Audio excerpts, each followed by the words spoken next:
It's water. It's water. Like, shit, I'll drink a warm water, cold water. Sometimes I just need to hydrate.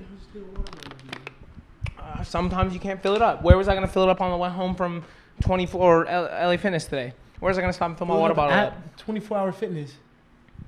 Then I would have had to bring my water bottle in, and it might have got lost. It might have got lost. Wait, did you normal people not bring their water bottle into the gym? Do I look like a normal person? Fuck no. I cannot. I feel like I can do some pretty crazy things, but I cannot do the simple ones. You know what I mean? I would not have that water bottle for 2 weeks. It's happened before. I put all my favorite stickers on it. I lose water bottles like fucking weekly. Because you get too attached to them. Yeah, it's hard. And then you can't be attached.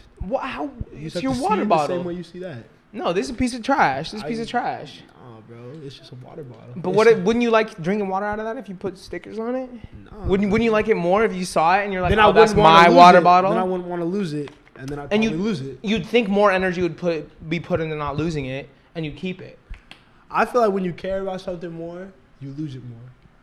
Like when you try not to lose something more, think about how people always go about trying not to lose their remotes. That's a good point. And people lose their remotes more than anything else. Their phones, their wallets. That's a good point. You lose your keys every day. Damn near. Well, I do. Not me. My keys go in the same spot. Oh, God. It's just the water bottle, bro. It's just when something doesn't have a spot. You know what I mean? Because your spot is in the hand. Yeah. And then that's hard. That's hard. Cup holders. It's just it just moves. You don't have bevs though. I feel like. What do you mean? You have to have bev with like every meal. Yes. Really? You know that I love bevs more than anything. I'll go anytime, any gas station. That's why I need the constant water bottle's bevs. like the default bev. I know. No, you're right, bro. Like you're right. I feel like you had a water bottle. I've had plenty of water bottles. I've had so much heartbreak, bro. You had the filter. No, I've had the filter, bro. Yeah. Back 2 years ago, I had the water bottle with all my stickers on it, big StereoVision sticker on it, when we were just, getting off the ground. Before we were all this, bro. 10 people crew. Yeah, before we have it all. 2-person crew behind the camera. Sitting into this empty apartment you're about to move out of. Oh, God, bro. Are we going? Are we recording right now? Yeah. Oh, I didn't. Okay. All right. Well, are we good to start? Yeah. All right. What up, y'all? Welcome back to the TheStereoVision podcast. The fuck is going on, everybody? Drink your water. Drink your water. If you didn't hear the conversation we had before this. If it's in a plastic bottle, drink your water. If it's in a water bottle, drink your water. Like, I think that's the most important takeaway from that conversation. The most important takeaway is to like, share, subscribe, comment on the video. And to get a reusable water bottle. Let's save the planet. Fuck me, bro. But before you save the planet, follow, like, share, comment, and subscribe. I think that's top priority. Because if we get really rich, we're gonna give a lot of money to the environment. We're looking to help out. We're looking to educate people. We want to do good things, man. We're gonna get into some music shit, though. You know what I'm saying? Yeah. Nothing really. Normally, I feel like I started off saying a lot of shit happened, but not a lot of shit happened because there was a big event, I guess. Yeah, and I'm very thankful, honestly. I mean, because this week has given me a chance to really realize how many like top tier drops we've gotten in so many different like little lanes and niches. You know what I'm saying? Like in every niche, someone is like excelling in the last month and creating like high quality shit. You know what I'm saying?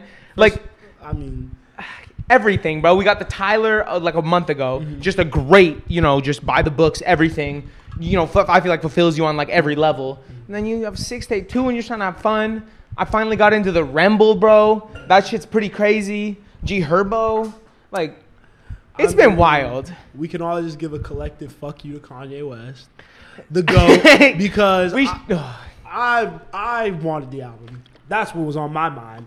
Canceled the album, canceled the Rolling Loud performance, gave everyone a little snippet after Sheddy's Benz where he was charging $50 million for some chicken wings. But that shit's crazy to me because everything else I'm not like that mad at. You know what I mean? Like him delaying it, we should have seen it coming. It happened with Life of Pablo. Like him staying in the stadium's kind of fire. But the chicken tenders, bro, how much was he charging for those? Like $50. Like $50 for an order of chicken tenders. Who put him on blast? Did someone put that out there? It was on like TikTok. Yeah. And then you see like someone snuck into the listening event. No. Another person like posted that and it was hilarious, bro. Like someone literally just straight up walked in, was on the floor, had better seats than Kim Kardashian, bro. First of all, why was she there? But let's move past that. Why? Yeah, I was hoping her absence is what was bring back good, yay. Bring back like, the Kanye that I need right now that I think we might get. I mean, Justin LeBoy's also around him, so Kanye still has some questionable people around him, but the music from all accounts, because we couldn't listen to the Mercedes-Benz thing because we're reacting to the album for y'all. You know, hopefully y'all check that out when it comes out. Yeah. But from what I've heard, you know, people are excited. We can get the elephants out the room. You know what I mean? We know some of the features. There's a Travis verse I heard. The big one was Jay. Yeah. Oh God, it's taken so much for me not to listen to his verse. Yeah. You know. Yeah. I mean, I got sent the whole album. You did? Yeah. And you didn't listen to it? Nah. Good. Really agitating. Run that review up, please, for these 2 weeks of just like strength is gonna take us. 2 of the biggest Kanye fans you'll ever meet. Like, please. But yeah, so just going back to the whole Rolling Loud thing. Oh wait, you forgot about a feature. Hold on. Baby Keem, our boy Baby Keem. We've been rocking with him from the jump. Keem is up. That's huge. My homie said that was his favorite feature on it too. Really? Yeah, Keem killed it. I'm glad he got the opportunity. Cardi's on it. That was the snippet that we allegedly heard, sounding crazy, like in not the most positive way. But you know, I can't. If there's anyone I'm not gonna judge off snippets, it's gonna be Kanye West. I thought you were gonna say Playboy Cardi. I would definitely judge Cardi off snippets. I don't know. I feel like a lot of the snippets, a lot of the rollout before A Whole Lot of Red was questionable, and I think we got a great album. The leaks for A Whole Lot of Red. Some of the leaks were great. Some of the leaks were great. But some of the snippets that he put out, people were not fucking with, and it's not what it ended up sounding like. This nigga Cardi's on some other shit, bro. His performance at Rolling Loud looked sad. I didn't know. Well, okay, so there was Shout Out Kids Takeover. I saw Arshawn's video. His looked kind of lit, and his takeaway seemed very positive. Really? Of the Whole Lot of Red thing. I guess I just seen the headlines, the clips. I seen the walk off. You know, at the end of his set, so I just kind of assumed because I haven't watched a lot of debrief, but so I want to get to this. I want to talk about this because I think live performances over the last year have been put on the forefront of music, and everyone understands a lot about this now. Everyone thinks they're a fucking manager. Everyone thinks they understand how artists need to prioritize live performances. And it's just so crazy to think how Academics a couple months ago was just listing off all these rappers. He's like, these people can't sell out arenas. Like, these people can't do what you think they can do just because they're getting these streams right now in quarantine. Because people going out and paying money to go see your shows and then turning up and being excited the whole time is very hard to do. Yeah. Because you got to have hits, or people got to know your songs, or you got to have a really strong core fan base. Yeah. And if it's not that, you can't risk. It's risky being in a big-ass venue because you might get some videos that look like...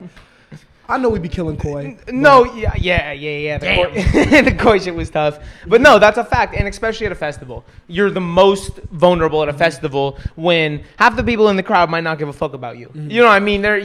It's not your show. You are just in front of a bunch of fans. Some people might hate you, might be there to spite you. You know what I'm saying? A lot of people are there just waiting. Like, a lot of people are literally there. Like, I know that when I first started going to festivals, if there was someone I liked coming on at 7, I would be in the front row stage at probably like 3, you know what I mean? And just watch everybody else there. Yeah. So, there's a lot of people like that. There's just a lot of inherent risk that I don't think a lot of people take into account when they put out these videos shitting on artists. It's good that people are continuing to do this. For all that we shit on Coi Leray for, keep putting yourself on these big bills. Keep improving this, because that's how you're going to become a good performer. Performance is an art that you have to work on. So if you came up in a pandemic, how are you going to ever practice your performance skills? If you've never really done this shit before and now you're on the biggest stage, you're not going to have the same presence as other people. 100%. Okay, so let me ask you this. In 2021, how important is it to be a live performer? Very, if you want to get paid. Yeah, because tours. Like, if you want to get paid, real life, like, that's how artists make money. Yeah. That's a big part of making money. Like, the biggest part is going on tour. Yeah. So if you don't want to make bread, like, you can just not do that, I guess. But, like, why? I just don't see a point in, like, devaluing performance. Like, live performance, I think, will always have a lot of value because people want to go support, bro. Like, that's when I stream an artist that I really give a fuck about, I don't feel like I'm supporting them as much as I could. I might buy merch, but not everybody got it like that. Might not everybody care about fashion like that. But like going out and showing your face to a performer and like really seeing that's like buying a CD nowadays to me. Yeah. That's how showing support, paying. Yeah. So here's what I think. I feel like in today's climate, just with the way that music sounds and the way music's made, especially, it's just going to happen that it's going to be harder to have good performances for a lot of the music right now. You know what I'm saying? So I would like to see these artists be more creative with other elements of their performance besides just their vocal performance. I want to see some of them learn to dance better. I want to see better stage design. I want to see visuals behind, make a fire video. Like, the climate of the industry is changing. It doesn't have to just be, I can go out with a mic and blow the fucking arena up. That'd be cool, and that's a lot of people, but like, you got to know your strengths, know how your music was made, and know how I think you can touch like an audience. I think you got to have that in mind, but you can't do that when you're coming up. Yeah. It's expensive, Yeah, that's you got to be able to go out there like, Don Toliver? Mm-hmm. Crazy. Mm-hmm. Crazy, bro. Came out there, it was just him, whatever in the background. Nigga looked like he wasn't even dressed to be jumping, running around, probably sweating out a fucking couple $1,000 fit, but whatever, man. Like, he had people lit. Yeah. With I don't even like DaBaby. Yeah. I do not. His like set was dope though. His set. Dog, I ain't never seen somebody really interact with the crowd. Like, he was talking to the nigga, threw the shoe up there. It's like, who threw that busted ass Adidas up here, bro? Like, this nigga was really like getting people lit and interactive. Same with Jack Harlow did a good job. Like, yeah, with Tyler Hero. You can see the people that are about this shit. Yeah. You know what I mean? Yeah. And also with the DaBaby shit, when he brought Tory on in disguise. Say what you will about Tory Lanez and that whole thing, but the concept of bringing out a featured artist that is similar to your stature in the game, and having them disguised like that for a while, that's a cool concept. I mean, he's on demon time right now. Yeah, 100%. He's on demon time right now. Because Meg performed right before him, didn't she? I don't know. I saw something about that. I'm not going to speak on it no more, but damn. That shit's crazy. Our friend Daw, our good friend Daw. Doing some shit, bro. Hey, man. I'm trying to think. Who else had what were some other notable things? Wait. Can we talk about DaBaby for another second? Yeah. Because we were in an interesting group message a couple nights ago where who lobbed the original remix? I want to say Aaron. I think, either our friend Aaron or Nathan threw us like a DaBaby remix where they threw DaBaby on like another beat. It was a New York drill beat. Yeah. It was a drill beat. Beats off Pop's new album. Oh, yeah. And it was fucking crazy. It was like fire. the red light, green light, new baby song or whatever. Yeah. And I don't like the song, but it was fire. The remix was cool. It was kind of hard, bro. It was kind of hard. No and it kind of makes me think that he just needs a stylistic change, because I feel like there is a reason. I did rock with DaBaby. I mean, but just in his production, in his instrumentals. I feel like he can keep doing the same thing over different beats now, and it'd be fire. But I think it's because nobody wants to hear the same thing for 3 years. But that's why he's the biggest pop star right now. Yeah, but I feel like he could. I don't know. I think he could hit on both planes if he switched it up. What is the big song that's music video? Bop. Yeah. My mom could hear Bop driving to work, the cleaner version. Yeah. And like nod her head to it. She'd be cool if my little sister's in the backseat listening to it. You know?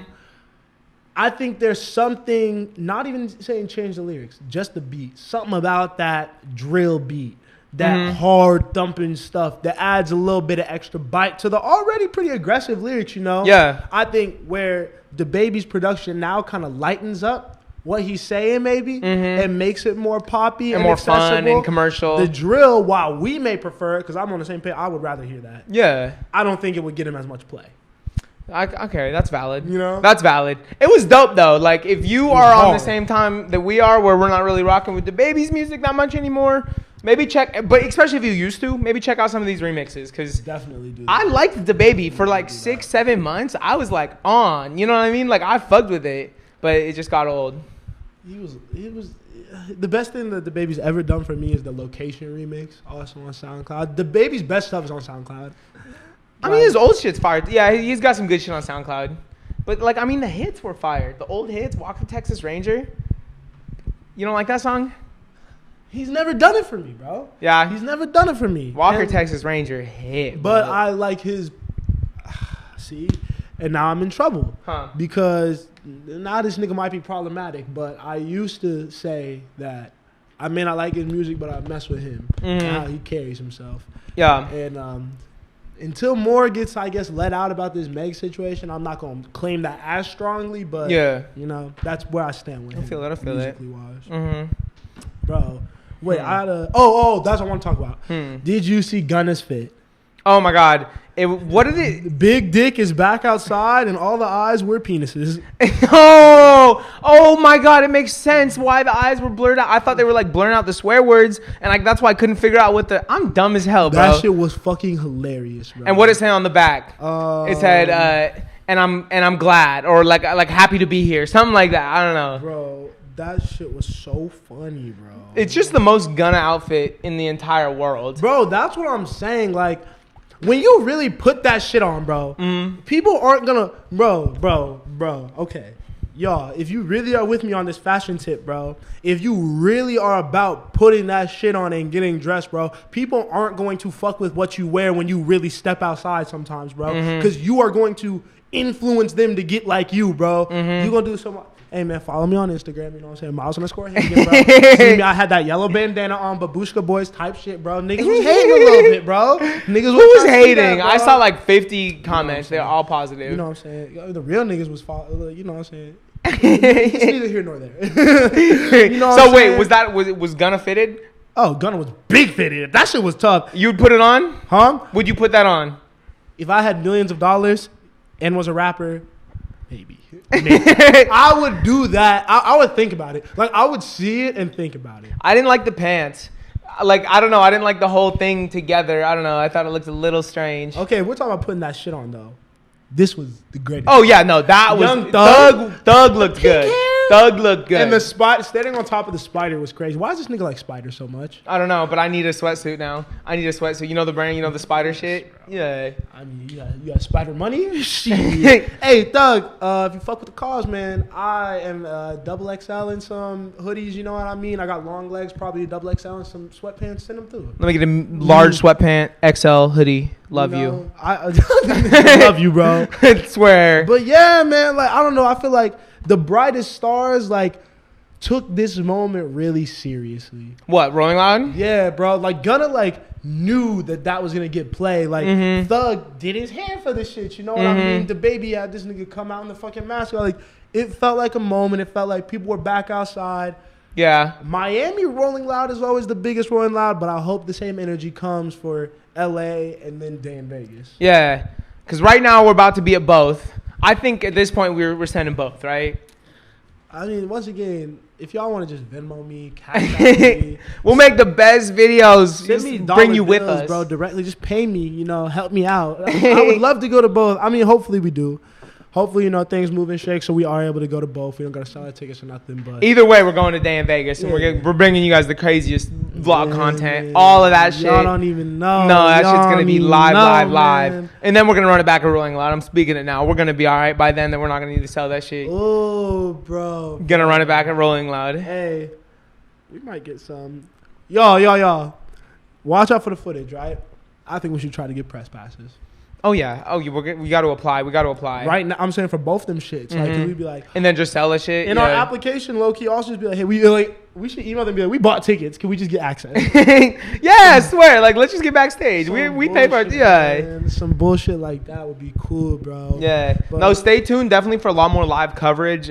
We've been reaching out, and we got a lot of shows booked. We got a lot of exciting stuff in the work. So just hit subscribe. Please keep fucking with it. I mean, niggas been fucking with us. Shout out Rashad, man. Shout out that was Rashad, dope. Bro. That was dope. This nigga came through and blessed us, bro. Put the vision on his Instagram story. Followed your boys on Twitter and posted us on Twitter. Like, shout out for the love. I'm gonna start tweeting. Follow me on Twitter now, Spencer. Yeah, follow us, man. Follow us on all of our social medias. Follow StereoVision social medias. Also, quit playing with all that, man. But not on Twitter because we got shadow banned forever. Yeah, they don't want us on Twitter at all. Right like now. A year ago, yeah, it was just gone. Follow us on Twitter. Yeah, no, we'll be. Because I mean, if Rashad's watching, bro, I'm gonna spend. That's my whole purpose now. Every day, I'm just gonna wake up knowing I need to craft a fire tweet, bro.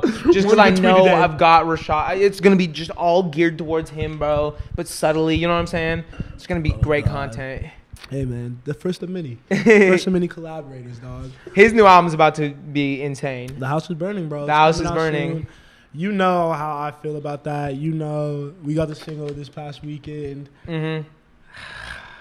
It's that time. It's that time. I mean, if we're really gonna talk about some shit though, I feel like I won't talk y'all ears off like I've been talking Spencer and everyone else around me ears off, bro. Let's just give Vince Staples his flowers right now, bro. That album is really second best album of this year. This man is in his bag, bro. I love watching this man talk, bro. He's a legend in the game right now, bro, and I think he's starting to become aware of it. Yeah. And it's so cool. He is a legend. His music's great. This is not the second best album of the year, but it's definitely top 5. But like I just think he as a person has always been bigger than all his music. 100%. You know, I agree with that. And I think just from watching, like, do yourself a favor, just watch some interviews, listen to him talk about life, because like he's someone with, I knew he had perspective and had seen some things, but like just now from understanding more about him, I understand where that perspective comes from and why he thinks the way he thinks. And I think he's the voice for a lot of people in a lifestyle that the outside world doesn't understand, if that makes sense. He's able to very well articulate, because I think a lot of people come from the perspective of, oh, I made it out and was never really in it, but I just watched it. Here's my perspective, the Kendrick Lamar perspective. Yeah. He gives you that perspective kind of along the same lines of Schoolboy Q, like, I was in it. I'm not saying it was the best, but here's why I did it. Yeah. And Vince basically said he got a check for getting his music synced in a FIFA game, and it was huge. And it was life-changing type money. And as a dude who, if you heard a lot of LA people speak about it, they don't have rap culture in LA, they have gang culture. And they think that that's where a lot of rap stems from. A lot of kids out here didn't grow up wanting to be rappers the same way a lot of people on the East Coast or in New York grew up saying, I want to be a rapper. This is a very clear goal of mine. You know, a lot of people fell into rap. Yeah. So he gets that check, and he says that influenced the type of music that he was making for like the next like 2-3 years. Like this was all pre-Big Fish theory. And so he said that he was then making music, some of his most popular music, some of the shit that got Vince Staples mainstream.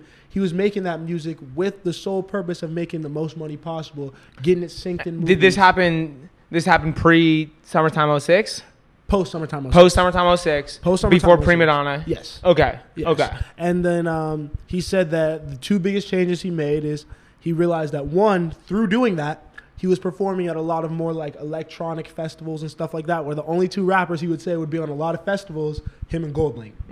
Those were the 2 in that sound that they were still looking for that could cross over like that. Yeah. But black people aren't really in these crowds, so he's like, I'm not about to say nigga in my songs. I'm going to take that shit out. Thus with the cussing, you know. So I think it's just very interesting to see that some of people's favorite albums from this really prolific artist were really motivated by money, which is something that you don't really see a lot in art that's successful. Yeah. How do you feel about that? I don't know. I'm trying to come to terms with it as someone that loves Big Fish theory. You know what I'm saying? Prima Donna wasn't my favorite project. FM was dope. I liked FM a lot. But, like, I really, from the moment it dropped, was into Big Fish theory, you know? So, I don't know. Because I can say, I can rap and sing songs off that album and fully believe them, even though he obviously didn't when he did it. You know what I'm saying? I don't think he didn't believe it. I think it was just a different sound that maybe wasn't the truest to him or what he was feeling. But the songs themselves are, I don't think he was capping in the songs, and I think they still sound quality. Yeah, and I'm never going to fault him for doing that. You know, get your bag. Like, that's fine. It's just you were more deceptive than some, because I think it's obvious when a lot of people are, like, making stuff that is geared for radio play, for playlisting. You know what I'm saying? But he just was kind of maybe more stealthy. Like, I never really would have thought that was his intention. You know, before the pod we were talking, I felt like he was on the same kind of time Tyler was on, with at least musically. You know what I'm saying? Where he was just really gonna do whatever he wanted, you know, whatever he thought might be different or cool. And he still does. I mean, I think he still does to an extent, because I think Vince Staples, when he said, okay, this is the type of music that gets me this bag, I'm going to make the best quality of this that I can. Yeah. You know? Yeah. Still putting himself in that box, but he's like, okay, I'm going to do this to the highest level. I'm not just going to fall back on my laurels. I'm going to have weak bars, you know what I mean? Yeah. He'll still take his bars against anybody, and then just go through that man catalog, listen to the feature, stuff like that. But big picture, I think a lot of artists do that. And like you said, he did it better than others. But there's definitely some people, I think it probably happens a lot more in singing than anything else. Because you could find a poppy song, you could be on a lot of hooks for songs you don't necessarily agree with and just catch major bags, bro. Yeah. But does that make you feel weird when you find out that your favorite album wasn't something that your favorite artist believes in necessarily? A little bit. I mean, Summertime '06 was still my favorite Vince album. Yeah. You know, but yeah, it's not something you want to hear. You know what I'm saying? Because like, I don't know. We were talking about what makes you love music. You know, and for me is like, I like a lot of music, but to reach that upper echelon top tier of my favorite shit, it has to feel just 100% authentic and 100% in line with my program, my mission, you know, even if it's metaphoric. You know what I'm saying? So that's what makes good music for you, right? That's what adds that little bit that could make it my favorite music. I feel like I like a lot of music across genres, sounds, styles, experimental, but that's that kind of like X factor that I think makes my favorite songs my favorite songs. What makes an artist one of your favorites? Someone that continues to deliver on that message. You know what I'm saying? I really was thinking about it in terms of Blast. You know what I'm saying? Because obviously we were both just obsessed with Blast when he came out last summer. You know, 6 Tapes 1, then No Love Lost. You know, just obsessed. And I was like, why do I like this dude so much? But it comes down to the fact that he was executing at a level higher than anyone. You know, it sounded just as good as anyone on the radio, anyone on anyone's playlist. You know what I'm saying? But the message that he was delivering was consistently in line with my moves, you know what I'm saying? Consistent and there weren't any bars that took me away. You know what I'm saying? It was very coherent. I feel like it's probably because it was fully him. You know, because when you're fully this person, you don't have to worry about missing it all because you just be you, and it makes that kind of music. You know? I agree with you 100%. Yeah. I think that makes it the best for me. Yeah. I think what makes something my favorite is when I understand the person behind it. Yeah. I realized that this weekend. Yeah. I think the biggest thing for me is when I understand the story that made you tell your story, if that makes sense. Mm-hmm. You know, like what's behind you, what built this person. When I can make that personal connection with an artist, even if I'm not the same as them or I can't relate to it, but I just know that there's intention behind everything they're doing. They're not just saying what they're saying, you know. That's what takes it from, oh, this is one of the best new artists out, to this is not only one of the best, but now my favorite, you know. Yeah. I have to, you can't be one of my favorite artists, which is what's weird for me. You can't be one of my favorite artists unless I have seen an interview from you. Interesting. Yeah. You got to be like a real storyteller. The one example that I might say is, nah, there's not one. No. There's not one. You need the full story. I gotta hear you talk. Yeah. I gotta hear you say something. I gotta hear how you think. When you are listening to your favorite artist, are you putting yourself in their shoes in the song, or are you looking at their art and saying, this is art by this person, and more just observing? I just don't think anything's black and white. Yeah. So, like, when I hear a story, I'm like, okay, cool. This is a really dope story. Why is it the way it is? Why are you telling it from this perspective? Yeah. Why do you think this way? Yeah. Because there's a reason for it. I'm one of those people, and, like, this is, like, a conversation that, like, a lot of people, like, don't want to get into. But I think there's a reason for everything. Just there is a reason why you do things, why you say things. You may not know it, but if you look deeper into things, there's a reason behind it. Right? Yeah. So even if you're someone like Playboy Cardi, who's not necessarily fucking, you know, the most lyrical miracle type nigga, like, yeah. when I watch him in interviews from way back, and I see that he been this young fly nigga, he been thinking all the girls love him. You know, I put that shit on better than anybody else. That comes through in the music, even though he's not barring you to death with it. You know, so yeah, like, that's some cool shit. You know, yeah. I don't know. That's really like my favorite part about going back and just hearing these people like talk. Like that's what makes I want to have a connection with my artists. That was like how I fell in love with Tyler, Earl, bro. Like these people, because the music doesn't connect all the time at first. So there's got to be other avenues to like get right. That's interesting because I feel like we agree, but we also, those are two very different things that we just said. You know what I'm saying? Where you, I feel like it's more as you're looking at a piece of art. You know what I mean? You understand the story. You want to know who is actually delivering this art. When I listen to music, I'd be putting myself in those shoes. You know, it's like it doesn't matter their story because I'm making this apply to me, you know?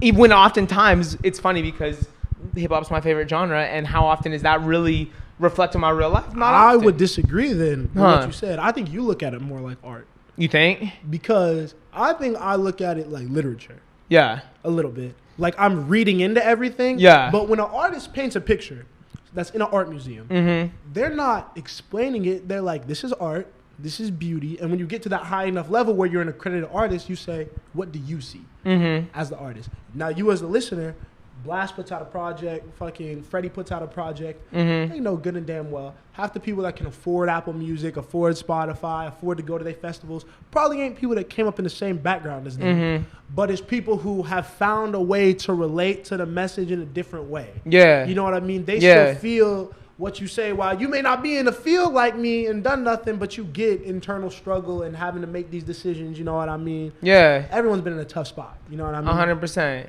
Type shit, bro. Yeah. That's really interesting.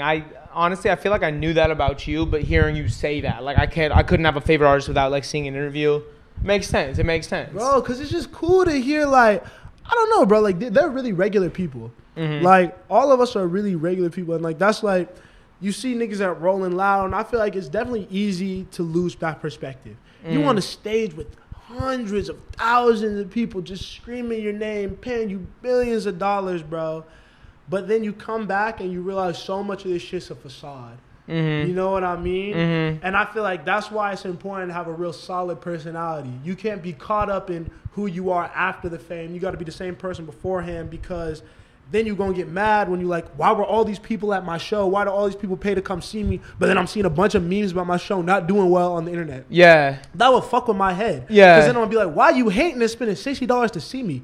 It won't really fuck with my head because I'd be like, I mean, that's money in my pocket. Fuck Yeah. But it's just Yeah. like, why would you do that energy? Mm-hmm. You know what I mean? What the fuck is up with that? And like, if you're an insecure person, that's going to fuck with you, because then fame, people loving you is all that. But like, when I know there's a solid ass person behind it, the music's never going to like, the music's always going to hit. The performances are always going to hit. You're going to have solid ass fans. Yeah. And that's okay. So that's where I feel like what does make my favorite artist, now that I'm thinking about it more, because I can have songs that are my favorite songs from artists that I feel fully, but it's like my criteria of being able to apply most of their bars, most of their message to me, you know, that takes a consistent person and a consistent person that is in a line, you know? So I think it's the same shit. Damn. So we bring up a really interesting point with relatability. Yeah. Because I think for all the bullshit, you know what I mean, all the talking I just did, of course I put myself in people's shoes, you know what I mean? I like certain songs because I feel like I can either relate to this, or this is something that I'm going through, you know. Or you like to think about yourself relating to this. I play that game a lot. You know what I'm saying? Where even if it's not reality,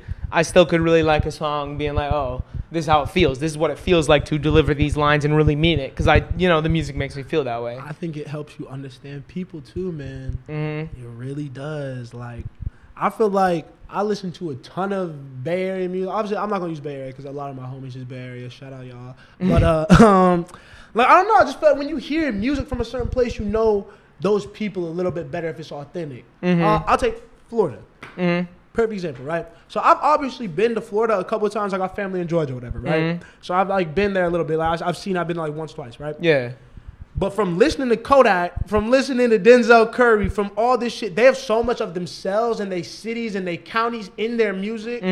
Like, I feel like that's been a part of like what I have expectations now going into. Yeah. And they're not even, it doesn't feel like touristy expectations. It's like I have a little bit of like, okay, they're showing me a little bit of their life. You get a little peek inside to the, I don't have to relate to you, but if you tell a story in a compelling enough way, you make me give a fuck about your story. Because I'm gonna get, like, I can't, like, that's why it's like reading a book. You know what I'm saying? Everybody got a story to tell. Everyone got something to say. I could read fucking Monster, the book by the guy who's affiliated with the gang, bro. That shit is fucking gonna be a page turner, bro. I'm so excited to read that. I'm not gonna go join the gang ever. Yeah. But understand the psychology of someone who thinks like that and someone from that area, bro. Like, I feel like that just creates so much more like unity, bro. That's why music is so important, you know? Yeah. That's really the best shit, bro. And that's another thing, is the best artist I feel like can make you give a fuck without, necessarily doing it with their subject matter.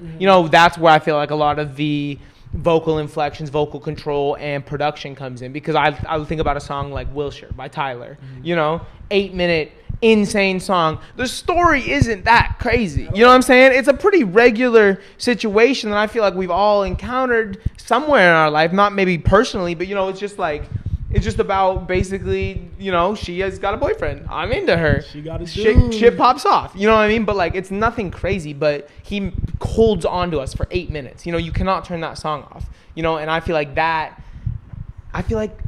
like how did he make us give a fuck about that story? Was it his musical talent? You got to see where it goes. Yeah. I wanted to see where it went. Like when I first heard it, Because I'm not even going to give that to his musical talent because I'd be a disservice to him because that's a pretty stagnant beat. Yeah. Do we only give a fuck because it's him? Because we know. I give a fuck because I wanted to know where the story went. I wanted to know, okay, like, you love this girl, but, like, how did you deal with it? Yeah. Type shit. You know what I mean? Yeah. Because even, I think that's when the artists become the person sitting next to you in the whip. Mm-hmm. They become the homie sitting next to you in the whip telling you a story. You know what I mean? Because you could be Tyler, the Creator. You could be dude I known since 4th, 5th grade, bro. If you're telling me about this story and you tell it in a compelling way, I'm going to be immersed for 8 minutes. Yeah. You can keep me in on that. You know what I mean? So Tyler's like the sweet spot where it's like we give a fuck already because it's Tyler, the Creator, and first minute of the song we're like, who's he talking about? Who's he talking about? You know, we might know who he's talking about. And also because he comes in so smooth, even though like it wasn't just everything about it was well executed. Perfect. You know, like he recorded it with a handheld mic, didn't even get the vocals mixed because it was that raw emotion. So that's not just like technical talent, but that's just a vision and like making people give a fuck, you know, using that as a tool. And, like, taking advantage of all the parts. Like, that doesn't hit as hard if it's mixed. Yeah. That doesn't, like, it was everything adding up perfectly. Yeah. To make a great song. But so now my question for you is, can you like an artist? Well, I guess I kind of answered that with the baby. Like, one of your favorite artists, like, can you not like a lot of their albums? And still have someone be, like, one of your favorite artists? Yeah. Yeah. Okay. I don't know if I've experienced that in hip hop, but for me, I think about Bob Dylan. I love Bob Dylan because my top 4 Bob Dylan records are some of my favorite albums of all time. You know, he really connects. It's amazing. He's got a bunch of music I don't like. You know what I'm saying? Albums worth. He's dropped 20, 30 albums. You know what I'm saying? So I don't know. I can't think of a hip hop example of someone that I really could say I love this artist, but at least 3 or 4 of their projects I'm like not feeling. But Bob makes me feel like it's possible if someone just drops a lot of music. That's interesting because that was my situation with bro. Like, this nigga Vince, bro. Like, yeah. I went back and I was like, damn, I love Vince. Mm-hmm. Like I just like follow this nigga on Twitter, like all this shit, but like I don't love a lot of the music. Mm-hmm. I love some of them. Like I like Hell Can Wait a lot. Mm-hmm. Fucking Stolen Youth with Mac on SoundCloud. Amazing. The new tape. Yeah. No, I think you can because you can love their voice and you can love what you see in them and the potential, the way you make you feel without thinking they have it all tied together. Yeah. There's a ton of people that I will say that I love because I know that they are about to tie it together. And I know once they do, they are going to make some of my favorite music ever. But they might not have done it yet. But I still love them for what they're going to be. You know what I mean? Okay. Who's that right now? Who's about to tie it together? Who's next up? Who is about to tie it together, bro? I don't know. I'm trying to think of someone low, but who's one piece away from being the next big thing? Could Remble be one piece away? I was thinking that. It could be because I think, but honestly, it feels like he's tying it together with the project. Like the Remble tape was really, really awesome. Like I thought it felt polished. He's another one. Huh? Watch that Adam 22 interview. Remble. Oh, I need to. God, man. Yeah. It's just real nigga, bro. Like the music feels more real when you get the person behind it. Yeah. You know, like Vince Staples' music got way harder when I found out how hard he's banging, bro. Yeah. Remble, when I seen the calm that he moves with when talking about some of this crazy shit, I'm like, oh, I get why he's rapping about this. Yeah, he's about it. No, yeah, I after listening to the project, there's no doubt in my mind that it's authentic. I don't know how you could deliver that. You know what I mean? Maybe I'm gullible, but like honestly, some of the shit that he be saying, you're like, yeah, it's favorite song. It's real life. We'll talk about Young Remble for a second. Favorite song? Let me pull the track list up. But I got Roku one. Or Fire Stick. You spent the man on a gun you were dying with. Fire Stick's good, bro. Probably. Watch How You Talk to Me. Okay. Yeah. Watch How You Talk to Me was really, really awesome. That was hard. Fire Stick was top Crazy. 3. Ask Madden, very memorable, just with all the football bars and just the concept of like who's a bitch? Someone that always needs to ask Madden. You know, what's the play? What's the play? Ask Madden. You know what I'm saying? Like I don't want to hold your hand through all this shit. You know, I need someone that can call their own plays, run their own audibles. You know, like I don't know. Because once they're calling plays, and I'm calling plays. You know this. But those were the coolest people. Like, I remember when I was still playing, because I haven't played Madden in like 3 years. Like, I was playing Madden in high school. That was about it. But those dudes that didn't even call plays, bro, they just ran one defensive set and then audibled out. You're like, respect. You're like, you know the game, bro. Like I wish I could be. You Fuck them niggas. Yeah. Them niggas would come out in the same set, one play you to death, and run up 40 on you in a half, bro. Because they didn't need to ask Madden because they only needed one set because they actually knew what the fuck was going on. They actually knew football. Like the best Madden player I ever played in my life was the all-state safety, on my football team that I played with in high school, because he could read the defense was unbeatable and it was one set. You know what I'm saying? He would just be like, "Oh, I know where everyone goes." Literally, oh god, that shit made me feel like Madden was a really good game. When I was like, "Oh, it translates." It actually really translates like that. Madden is more fire than I as a nigga who don't play Madden like that. I play 2K more. Madden's better than 2K. I feel like it does this.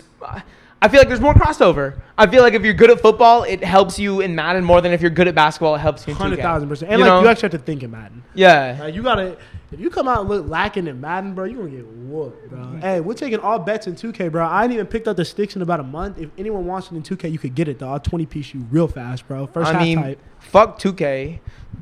See me on the court, bro. I was eating today at the LA Fitness. Oh my god, I went for a little 8 straight. I was 4-1. Bro. Any podcasters that want that, bro? We're taking 2-on-2s, 1v1s, bro. Any of it. Let us know if you want Spencer to play me 1-on-1 and I'll beat him by 40. We could do that. We could make that a video, but only when the people want it. Only when the people care enough to want it, then I'll beat you on camera. And you'll have all these excuses. You'll wear the Vans, bro, just so you can make that excuse when I beat you, like I did last year when we played. Every time we've ever played one-on-one, I beat you. Every time I ever played you one-on-one, I beat you. What happened the one time I put on basketball shoes and stepped on the court with you? It's happened more than one time. Okay, what happened? The first time we played 5-on-5 runs out of quarantine, you were better than me. You were blocking my shit. Yeah. First time we played 5-on-5 runs out of quarantine. It was, but this nigga was running miles in quarantine. Stop playing, bro. I wasn't shooting basketballs, though. I wasn't shooting a basketball. Neither was I. I wasn't hooping. Okay, well, I wasn't hooping, wasn't running. Well, we can stand up on camera right now. It's going to take me more work to beat you than it's going to take you to beat me. It's just, we can see it. You fucking just... It's lonely at the top. Heavy is the head that wears the crown. All that other shit, man. Just know that top dog is always going to be top dog. I just know you weren't in the gym today. You weren't in the gym today, and I was. I don't need that. Huh? Okay, keep that same energy. Don't need that all summer. I'm not a basketball player. And then we'll lace it up. I'm not a basketball player. I'm a hooper. Okay, I hear you. Remember that. I hear you. I do this. I'll be in the gym. I'm not gonna rest. I'm gonna put that work in. I'm gonna take you. Let us know if you want to see that. Hey, because I want to make that. I feel like we've been ending this shit on some hot takes the last couple of weeks. You got any hot takes? I'm trying to think, bro. What's some crazy shit Miles wants to say? Let me look at my Spotify. Royce the 5'9", top 5 rapper out right now, technically. Yeah, I don't like that take. I don't like that take Why? at all. Well, I don't feel like that's that. Has he dropped in a while? Yes, bro. Royce the 5'9" dropped an album last year. Oh, the Allegory? I didn't really like it. Go ahead and bar me to death. I'm sorry. It's not that interesting. The Book of Ryan was the last thing I liked by him, and I liked it. I only liked songs because of the features. He just doesn't grab me. He's a good rapper, but technically, people love to say that. People love to just listen to Young World with Vince Staples and G Perico. That's a great song. Favorite part of that song was probably Vince Staples then G Perico. Yeah. Nah. Vince Staples, then Royce, then G Perico. Nah.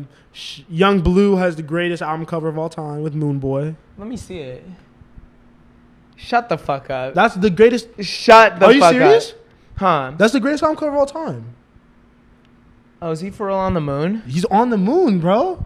You think that's real? Name another rapper to go to the moon. Yeah, I can't. Off tops, I can't. He has a good point. Young Blue. Blue Bucks can't. And I'm not going to talk about that.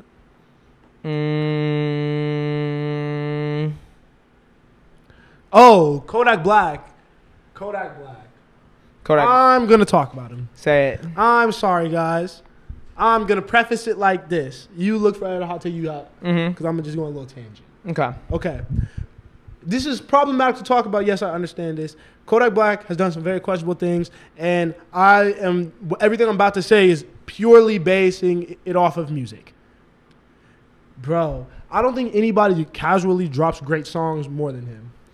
Yeah, he's really excellent at being a rapper. He's an excellent rapper. You go back to the old stuff and it's fantastic. Like, his deep cuts are better than everyone's deep cuts. Yeah. Like, you could just play songs off albums that, like, nobody's really tapped into, and I guarantee 4 or 5 of them will bang just like fucking No Flockin'. Mm-hmm. Like, he has shit that goes crazy on every take. That No Sense remix that he dropped, so not fire. On streaming anywhere. So fire. Just threw a video out there, and it's better than everybody's shit, bro. That shit was crazy, bro. Like, bro, his music's gonna age really well. All right. That's my take. Is his music's gonna age where really you put him well. at in the game right now?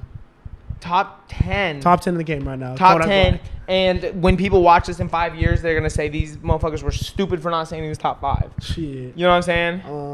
Oh god, what other hot takes do I have? Shout out Junie. Corey texted me him. He runs with Brent Fias. Shout out Corey. He's really good. Kind of has a Playboy Cardi sound with a little more instrumentation. I gotta tap in. I rock with him. Smiley's good. That's a hot take, but I wasn't mad at the Drake song. We got kind of roasted in the comments. Fuck y'all niggas, bro. Yeah, like, fuck y'all. I'm still rocking with it. Like, I heard it again. I'm still kind of shout out vibing Smiley, with it. bro. I'm gonna double down on that bitch ass nigga. Yeah. Let's go, Smiley. He's coming with some different shit. Killing that shit, bro. Yeah. Sorry, not everyone sounds the same. All right, I like a little variety. Niggas let it hate, bro. That's all that matters, dog. Rick Ross is criminally underrated, not only as a featured artist but as a solo artist. Ooh. And he could be a top 10 rapper of the late 2000s, early 2010s. Yeah, top 10. Yeah, you think that's not hot enough? Top 5? No, I don't believe. I can't say that with my chest though. I can't say that with my chest. Claim top 7. Maybe top 7. Maybe That's top warm 7. enough. Been listening to a lot of fucking Ross lately, bro, and he's really good. Freddie Gibbs' best album. What is it? Freddie Gibbs' best album is, oh my god, I'm gonna count Bandana. Okay, cool. Bandana. It's Wow. Bandana. Wow. It's crazy. Bandana. With the more time that I give it, it's Bandana. It's Pinata, but that was a good answer. Pinata's a cold take. I'll say You Only Live Twice, criminally underrated. That might have my favorite Freddie song on it. Okay, yeah. Okay, let's go. Yeah. Best Freddie song. Best Freddie song might be. Oh wait, hold on. Let me look. Cause the intro, I forget what. No, yeah, 20 Karat Jesus, bro. The intro on You Only Live Twice might be his best song in his catalog. Woo! What do you got? Fake Names. Off what? Bandana. Okay. Fucking Lakers. Lakers is really good. Or Broken with Scarface. Oh yeah. Out of those, I like Lakers. Lakers is like an ode to a city, bro. Yeah. Hey, watch out for that. That's gonna be a really fire curated post. Yeah. Odes to cities, bro. Okay, I got a hot take Huh. in that lane. Hmm. The best song You're gonna give the wrong answer. ever written about a You're city gonna give the wrong answer. is Homecoming by Kanye West. God, bro. It's Homecoming New by York Kanye West. State of Mind. It's by Homecoming. Nas It's shits Homecoming, on bro. that. It's Homecoming. New It's York State of Homecoming. Mind is the greatest song about a city ever made, and the only thing touching it is Empire State of Mind. No, it's Homecoming, New bro. York, bro. Followed by To Live and Die in L.A. by Tupac. This guy's funny, bro. This guy's really funny, bro. I know. It's Homecoming, bro. The more I listen to that, because that was one of my first Kanye songs. It's still one of my favorite Kanye New York songs. State of Mind, off the first drop, sounds like you are in New York City. Yeah. It is. There's no other song. I will claim that. There's no other song that I've ever heard in life. No other album even that it feels like when I press play on Illmatic from track 1 to I think like 12 tracks, something like that. It feels like I'm in New York. I get that, bro. Like, I get why people say like, that was the first album I heard front to back, and after I took my headphones out, I was like, I get why people say what they say about this. Yeah. 100%. Yeah. No, it makes sense. That and Dark Side of the Moon. Oh, you understood when you as soon as you As soon that as I shit's heard crazy. that, I was like, oh. That shit's crazy. That's like I get it. That was a lot. That was a lot on my brain. My brain needed a break after that. No, bro. during quarantine, I went for a run, and it was so nice. It was so hot, and I put Dark Side of the Moon on. Thunderstorm. Just like instant like thunderstorm. I just sit down. It goes for the duration of the album. Full lightning, everything. As soon as the album's over, just like chills out. It just stops. I was like, that was crazy. That was crazy. Dark Side of the Moon's fire, but it's not the best Pink Floyd album. Okay. Probably the third. I gotta get well versed. I don't know. I can't argue. I can't argue that take. Careless by Freddie. Also, listen to that song. I really like. Is it called God Is Perfect? Right? Yeah, I like God Is Perfect off Alfredo a lot. That's my favorite song on Alfredo. Is that the one with Conway? Huh? No. Oh, which one with Conway? You know this one. Babies and Fools. Oh, I'm up on there. Microphone check, 1, 2, mic checker. Still got that I pray to Mecca. All the gang shit in my vein. Oh, it's just so good. My favorite off that is probably fucking Babies and Fools. Fire. All of me. This nigga's so hard, bro. That shit. All right, bro. So you said your favorite off Pinata is Lakers, though? Nah. Broken or Shitsville or Robes or... I think I like Scarface or High. Scarface or High or Knicks. This nigga said High. You don't like High? I love High. Okay, that's a great song. I think that's the first Freddie Gibbs song I ever heard. Yeah, it's a great song. It's a great song. Man, that album, how you gonna say Pinata not the best? Just because I knew you were going to, and I want to say something different. Pinata's so good, bro. Hey, this shit's really amazing too, though. This shit's amazing too. Freddie's the best rapper alive right now, bro. Don't worry about that. No, I honestly, after the episode, obviously, I thought about it a lot. I do too. He raps better than Kendrick. Kendrick just does so much more with his voice. So much more with his voice. He's a better performer. Kendrick is a better artist. Freddie's the best rapper alive. Thank you. Yep. Freddie Gibbs is that nigga, man. That he needs some respect. The fact that he ain't win a Grammy off that shit, I would be hot. Yeah. Fucking King's Disease. I know it's just, and that's how you know it's all love here on StereoVision. We only preach positivity. I was just big up in this nigga now, so I can say this. Fuck King's Disease. Fuck King's Disease, how bro. The fuck this is shit. King's Disease better than Alfredo, no, bro. You tripping, bro. Weak take. Big tripping, bro. We can end on that. We can end on Freddie Gibbs being the best rapper alive right now. Thank y'all for rocking with us. Make sure to like, share, subscribe, tell a friend to tell a friend to tell a friend. Do all of that. Watch the Back Outside playlist, man. Watch the reactions. Watch old podcasts. Go back outside and play the Back Outside playlist. And when your friends say, "What is this great soundtrack to us being back outside?" Say the Back Outside playlist by StereoVision. Yeah, just keep it running. Follow us on all our socials, man. All that other shit. We're gonna catch you on the next one, man. Peace.